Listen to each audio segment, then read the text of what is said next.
Olá, eu sou o professor Bruno Viana e hoje a gente vai dar continuidade à aula de critérios de divisibilidade. Nós já vimos na aula anterior os critérios de divisibilidade por 2, por 4, por 8, pelas potências de 2. Né? E agora a gente começa a falar da divisibilidade por 3. Né? Quando é que um número é divisível por 3? Quando a soma de todos os seus algarismos resultar em um número divisível por 3.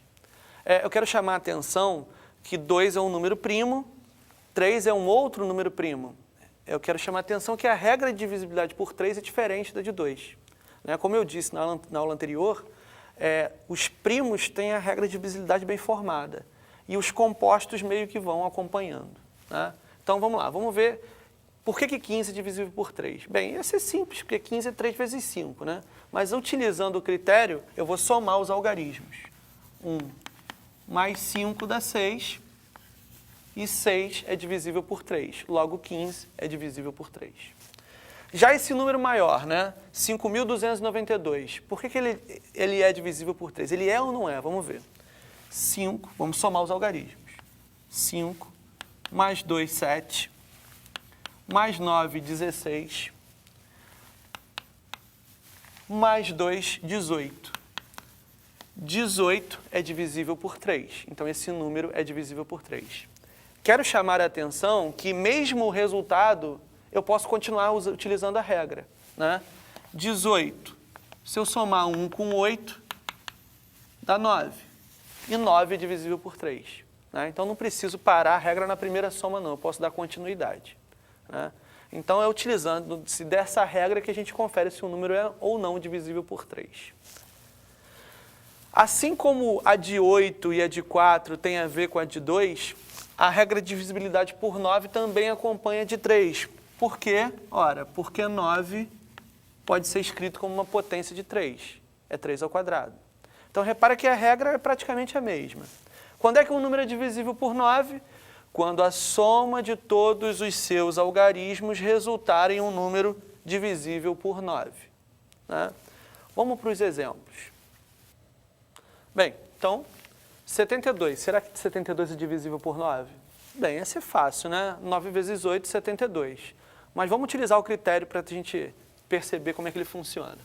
Bem, é o mesmo do de 3, a gente vai somar os algarismos. 7 mais 2 dá 9, 9 é divisível por 9, 72 então é divisível por 9. Vamos ver um número maior. 654.381, será que ele é divisível por 9? Vamos lá. 6 mais 5, 11. 11 mais 4, 15. 15 mais 3, 18. 18 mais 8, 26. Com mais 1, 27. Bem, 27 é divisível por 9. Bem, assim como eu fiz o de 3, eu posso continuar somando. Né? 2 mais 7 dá 9. Então, no critério de divisibilidade por 9, se eu for sempre dar continuidade nessa soma, eu vou sempre achar um número de um algarismo. E que número que eu tenho que encontrar? Bem, para ser divisível por 9, eu só posso encontrar um número, que é o 9. Porque de 0 a 9, só tem um cara que é divisível por 9. É ele mesmo, mais nenhum. Bem, vamos agora para a regra de divisibilidade por 5. Quando é que um número é divisível por 5? Quero chamar a atenção que 5 é também um número primo. Tá? Então, a regra de divisibilidade dele vai ser diferente da regra de divisibilidade por 3. Vamos lá, então, para a regra de divisibilidade por 5. Um número é divisível por 5 quando o seu último algarismo da direita formar um número que é divisível por 5. Mas, peraí, vamos pensar. Eu estou pegando o último algarismo da direita e estou formando um número. Esse número vai ter um algarismo. Então, eu tenho que procurar os números de 0 a 9 que são divisíveis por 5. Né? O 0, né? E o 5.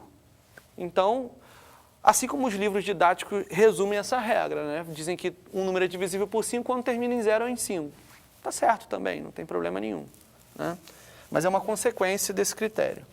Então, 375, por exemplo, é divisível por 5 porque termina em 5.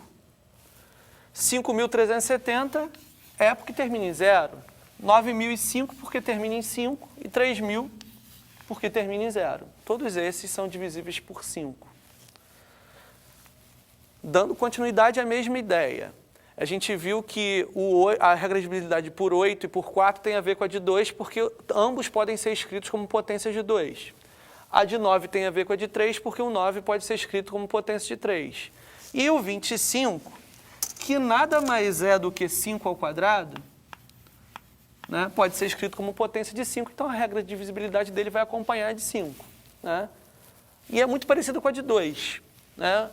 Um número é divisível por 5, eu pego o último algarismo. Um número é divisível por 5, eu vou pegar os dois últimos algarismos. Por quê? Porque o expoente aqui é 2. É parecida com a de 2. Então, um número é divisível por 25 quando os seus dois últimos algarismos da direita formarem um número divisível por 25. Né? Então, vamos lá ver quais são. Vamos para o exemplo. 625, né, já é manjado, é 25 ao quadrado, é 25 vezes 25. Então, é divisível por 25. Mas a gente analisa só olhando os dois últimos algarismos. 25 é divisível por 25. 100, também é fácil. 100 dividido por 25 dá 4. Mas analisando os dois últimos algarismos, eu tenho 0. 0 é divisível por 25. 5.475 é divisível por 25, porque os dois últimos algarismos formaram um número 75, que é 25 vezes 3.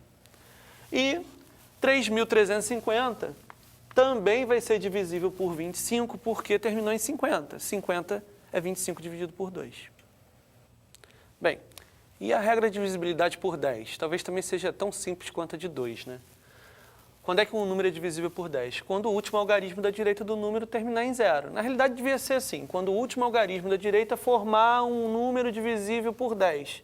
Mas eu vou estar formando um número de um algarismo divisível por 10. Só tem um, que é o 0. Então, obrigatoriamente, um número para ser divisível por 10 tem que terminar em 0. 40 termina em 0, divisível por 10. 370, 5.000. Todos eles são divisíveis por 10 porque terminam em 0. Forçando mais a mesma ideia, reforçando mais a mesma ideia, 100 não é 10 ao quadrado? Bem, então a regra de 100 vai acompanhar a regra de 10. Né? Quando é que o número é divisível por 100? Quando os dois últimos algarismos da direita forem 0, 0. Né? Por quê? Porque o expoente aqui é 2. Exemplo, 300 termina com 2 zeros. 8.000 termina com 3, mas a gente tem que olhar os dois últimos. Os dois últimos, sendo 0, já basta para ser divisíveis por 100. 62.700, divisíveis por 10. A gente pode também dizer que a gente pode também formar uma regra de divisibilidade por 10 através da de 2 e da de 5. 2 é primo, 5 é primo, então são primos entre si. E você pode reparar que o 10 é 2 vezes 5. Então o número é divisível por 10 quando ele for por 2 e por 5. Bem, então vamos pensar. Para ele ser por 5, ele tem que terminar em 5 ou em 0. E para ele ser por 2, ele tem que ser par, então não pode terminar em 5. Por isso que tem que terminar em 0. Né? A gente vai usar esse fato de números compostos formados por produto de primos entre si. Isso vai gerar várias outras regras de divisibilidade. A gente vai ver nas aulas futuras. E será que tem como a gente generalizar, assim como a gente generalizou do 2, das potências de 2, será que não tem como generalizar de 10? Tem. Né? Também tem como generalizar de 5, mas vamos chamar a atenção aqui para de 10. Então, generalizando. Um número natural é divisível por 10 elevado a p, claro que esse p é um número natural, se os p últimos algarismos do número forem apenas zeros. Por exemplo, eu consigo ver que esse cara é divisível por 10 porque ele termina com um zero, por 100 porque ele termina com 2 zeros, e por 1.000 porque termina em 3 zeros. E 1.000, então esse cara é divisível por 1.000, porque termina em 3 zeros. E 1.000 é 10 ao cubo. Esse cara aqui já termina em 6 zeros. Então, eu posso dizer que ele é divisível por 10 elevado a 6, ou seja, é divisível por 1 milhão. Tá? Então, para qualquer valor de P, eu consigo estender essa regra de divisibilidade. Bem, acredito que por hoje seja só e a gente continua com os demais critérios de divisibilidade nas aulas futuras. Obrigado pela atenção, até a próxima.